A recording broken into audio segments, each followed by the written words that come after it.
రాజన్న సిరిసిల్ల జిల్లా వేములవాడ పట్టణంలోని చెక్కపల్లి రోడ్డులో తెలంగాణ చౌరస్తా వద్ద వేములవాడ సుతారీ కార్మికులు ట్రాక్టర్ యూనియన్ ఆధ్వర్యంలో నిరసన వ్యక్తం చేశారు.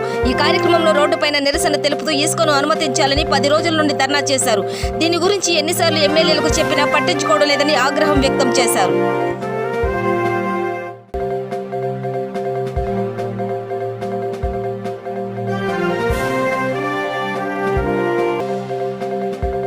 రాజేంద్రనగర్ నియోజకవర్గంలోని మైలార్దేవపల్లి డివిజన్లో గల లక్ష్మీగూడ దుర్గామాత ఆలయం గల్లీవాసులు ఆందోళన చేపట్టారు. డ్రైనేజీ వ్యవస్థ సరిగా లేదని మైలార్దేవపల్లి డివిజన్ భారతీయ జనతా పార్టీ అధ్యక్షుడు అడిగ జనార్దన్ ఆరోపించారు. అనంతరం అడిగ జనార్దన్ మాట్లాడుతూ వర్షాకాలంలో రోడ్డు మీద నీరు నిలవడంతో దోమలు వృద్ధి చెందుతున్నాయని, ప్రజలు మలేరియా, డెంగ్యూ రోగాలతో ఇబ్బందులు పడుతున్నారని ఆయన అన్నారు.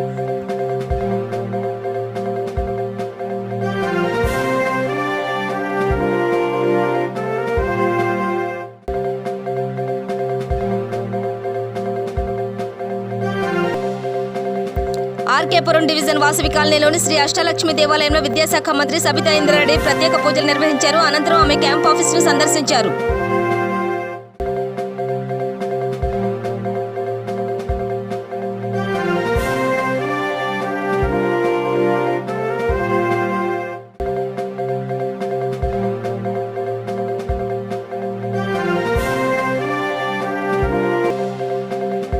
నల్గొండ జిల్లా గుర్రంపూడి మండలం ముల్కపల్లి గ్రామంలో ఘోర రోడ్డు ప్రమాదం చోటు చేసుకుంది. బత్తాయి పనులకు వెళ్తున్న కార్మికులు ఆటో బోల్తా పడడంతో ఒకరు అక్కడికక్కడే మృతి చెందగా 10 మందికి తీవ్ర గాయాలయ్యాయి. క్షతగాత్రులు స్థానిక 108 ద్వారా నల్గొండ ప్రభుత్వ ఆసుపత్రికి తరలించారు. ఘటనా స్థలానికి చేరుకున్న పోలీసులు కేసు నమోదు చేసుకుని దర్యాప్తు చేస్తున్నారు.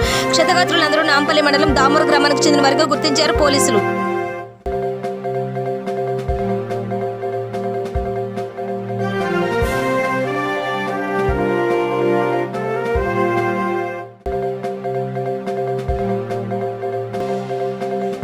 శ్రీశైలం ప్రాజెక్టు ఎగువ పరివాహక ప్రాంతాల నుండి భారీగా వరద నీరు వచ్చి చేరడంతో శ్రీశైలం జలాశయానికి ఇన్ఫ్లో ఎక్కువగా ఉండడంతో ఇరిగేషన్ అధికారులు శ్రీశైలం జలాశయం 4 గేట్లను 10 అడుగుల మేర ఎత్తి దిగువ నాగార్జున సాగర్ జలాశయాలకు నీటిని విడుదల చేశారు. ఏది ఏమైనప్పటికీ ఈ సంవత్సరంలో 2వసారి శ్రీశైలం క్రెస్ట్ గేట్లు తెరుచుకోవడం శుభ పరిణామమని అధికారులు అన్నారు.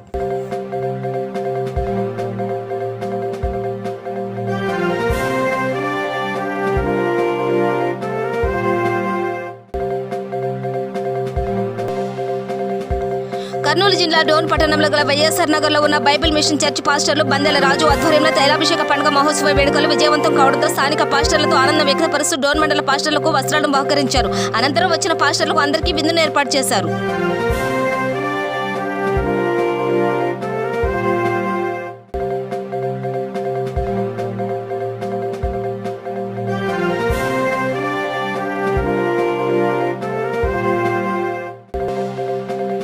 శ్రీశైలం మహాక్షేత్రంలో శివునికి అత్యంత ప్రీతికరమైన ఆలయ పురాతన మండపంలో 1008 సహస్ర దీపార్చనలు అర్చక స్వాములు వేద పండితులు దీపాలను వెలిగించారు. ఈ క్రమంలో శ్రీ స్వామి అమ్మవార్లకు శాస్త్రోక్తంగా విశేషార్చన పూజలు అర్చక స్వాములు నిర్వహించారు. శ్రీ స్వామి అమ్మవార్లను వెండి రథోత్సవంపై అధిష్టింపచేసి ఆలయ ప్రాంగణంలో అత్యంత వైభవంగా ఊరేగించారు. అదేవిధంగా వెండి రథోత్సవంలో భక్తులు అధిక సంఖ్యలో పాల్గొని కన్నులార వీక్షించి ఆధ్యాత్మిక భావంతో తరించారు.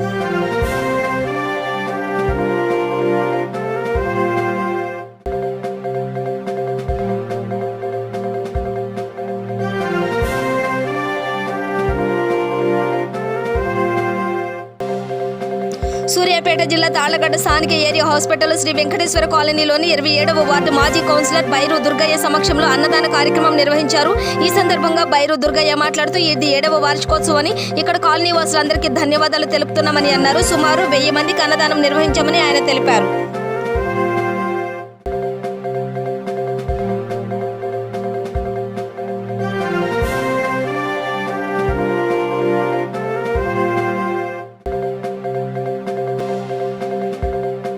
భద్రాద్రి కొత్తగూడెం జిల్లాలోని ప్రైవేట్ ఆసుపత్రులు ప్రజల పాలిట యమపాశాలుగా తయారవుతున్నాయి. ప్రైవేట్ ఆసుపత్రి అంటేనే ప్రజలు భయంతో వణికిపోతున్నారు. ప్రజల అమాయకత్వాన్ని ఆసరాగా చేసుకుని ఇష్టారాజ్యంగా దోపిడీ చేస్తున్నారు. జ్వరం వచ్చి ఆసుపత్రికి పోతే అనేక రకాల టెస్టులు చేసే ముందు మలేరియా అని చెప్పి అడ్మిట్ అవ్వాలని, అడ్మిట్ చేసుకుని డెంగ్యూ వచ్చిందని రోజుకు వేలల్లో డబ్బులు గుంజుతున్నారే తప్ప సరైన వైద్యమే చేయడం లేదు. ప్రైవేట్ ఆసుపత్రుల్లో డాక్టర్లు మాత్రం నిబంధనలకు నీళ్లు బదిలీ ఇష్టారాజ్యంగా టెస్టులు చేసి డబ్బులు గుంజుతూ ప్రజల ప్రాణాలు గాలిలో కలిపేస్తున్నారు.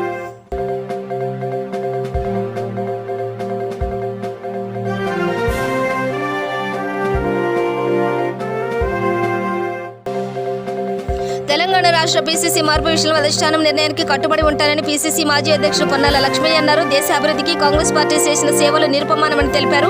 ఐఎస్ సదన్ డివిజన్ సైదాబాద్లో ఆనంద్ మార్గ్ అనాథాశ్రమంలో ఓ ప్రైవేట్ కార్యక్రమానికి ముఖ్య అతిథిగా హాజరై అనాథ పిల్లలకు నోట్బుక్స్, పెన్నులు అందజేశారు. అనంతరం ఆయన మీడియాతో మాట్లాడుతూ పార్టీ ప్రతిష్టతకు పాటుపడిన నాయకులకు కాంగ్రెస్లో గుర్తింపు తప్పనిసరిగా లభిస్తుందని తెలిపారు.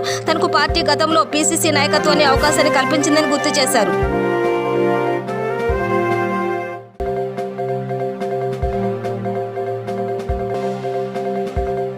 సెప్టెంబర్ 15వ తేదీన హైదరాబాద్ ఇందిరా పార్క్ వద్ద గల పింగళి వెంకటరామరెడ్డి హాల్లో ఉదయం 11 గంటలకు గౌరవ జిట్టా బాలకృష్ణారెడ్డి ఆధ్వర్యంలో జరిగే తెలంగాణ ఉద్యమకారుల ఆత్మీయ సమ్మేళనంలో స్వరాష్ట్రం కోసం పోరాటం చేసిన అన్ని వర్గాల ప్రజలు అధిక సంఖ్యలో పాల్గొని విజయవంతం చేయాలని రాష్ట్ర నిర్వహణ కమిటీ సభ్యులు జక్కల వెంకటరమణ తెలిపారు.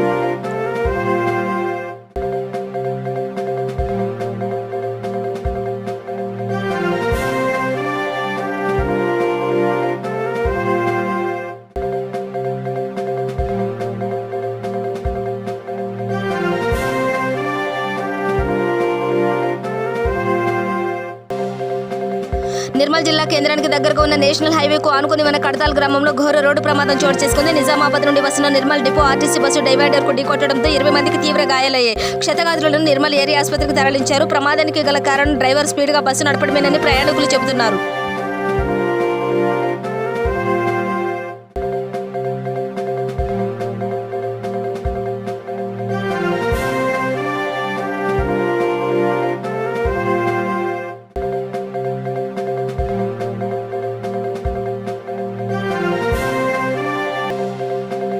Hyderabad Panjagutta loan zone financial services Sri Sai Balaji associates ఉద్యోగుల ఆధ్వర్యంలో వినాయక పండుగ సందర్భంగా ఏర్పాటు చేసిన గణనాథునికి 9 రోజుల పూజ అనంతరం నిమజ్జనం నిమిత్తం ప్రత్యేక పూజలు నిర్వహించారు.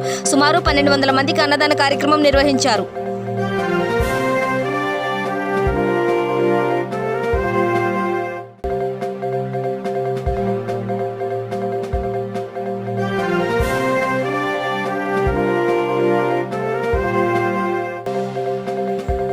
పెద్దపల్లి జిల్లా రామగుండంలోని ఎన్టీపీసీ టౌన్షిప్ జ్యోతి భవన్లో తెలంగాణ రాష్ట్ర ఆర్థిక సంఘం చైర్మన్ రాజేష్ గౌడ్ ఆధ్వర్యంలో ప్రెస్ మీట్ నిర్వహించారు. కాళేశ్వరం ప్రాజెక్టుకు సందర్శనలో భాగంగా ఆయన మీడియాతో మాట్లాడారు. కాళేశ్వరం ప్రాజెక్టుకు జాతీయ హోదా కల్పించాలని, కాళేశ్వరం టెంపుల్కు పర్యాటక గుర్తింపు తీసుకురావాలని, తెలంగాణలో అద్భుతమైన ప్రాజెక్టు కళ నెరవేర్చిన ఘనత అది ముఖ్యమంత్రి కేసీఆర్కే దక్కిందని అన్నారు.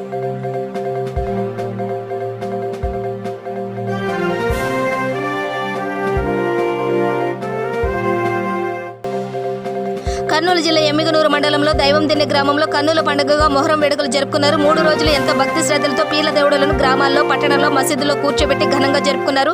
మొహరం రోజు తెల్లవారుజామున నిప్పుల కుంపటిలో నడుస్తూ తమ భక్తిని చాటుకున్నారు.